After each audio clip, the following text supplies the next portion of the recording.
this way.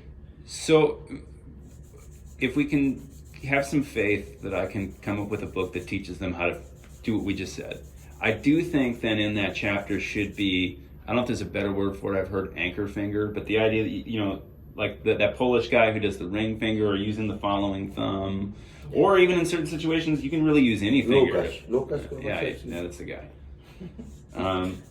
And really, you could use, the main ones are going to be like the thumb, the ring finger, and then like the pinky, like the flamencos or the jazz. You'll see jazz get like early music as well. Use it. Early music. Merle Travis also does a thing like that where it's.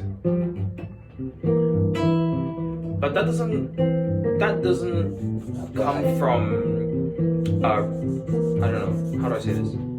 Classical. Yeah, I think it's I don't know if primitive is the right word, but primitive technique where if everything isn't like say super refined yet and they don't know how to flee, use their hands well, then they find like a resting point. Anchors.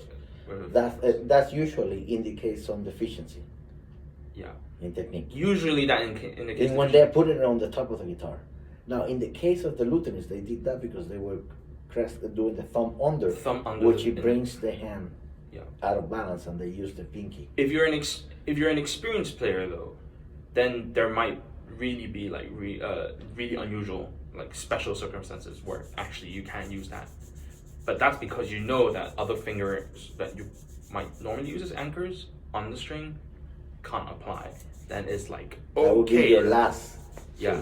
Well, so I guess I think for the purposes of writing the book, if you're going to teach people how to displace the right hand, and you're going to teach them how to feel the weight on the strings fall, I think it makes sense to include anchor fingers in that chapter. Whether or not that's the time that the student's actually going to learn that is a somewhat separate even if you mention issue. it or not, I guess it's actually sort of subsumed in that resting, because the thing is, if you're teaching planting as part of weight distribution, planting all the fingers is effectively teaching how to anchor each finger together.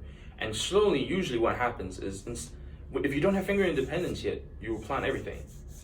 And then you slowly plant in groups, and then slowly you learn how to plant one by one. And then as you gain more control to plant each one by one, as the independence progresses, then you're going to be teaching planting, muting, anchoring, and all those sorts of things. So maybe I want to save that for when we talk about walking, because when you walk, you're basically... You have to rest your foot one at a time, and that's all part I don't of think you should mention that at this stage. Okay. Yes. But again, it's like, we talked about this not today, but a while back, who is your intended audience, right? Yeah, we did talk about that the other day too as well.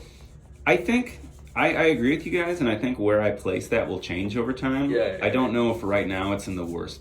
There could be worse spots to put it. Right, yeah.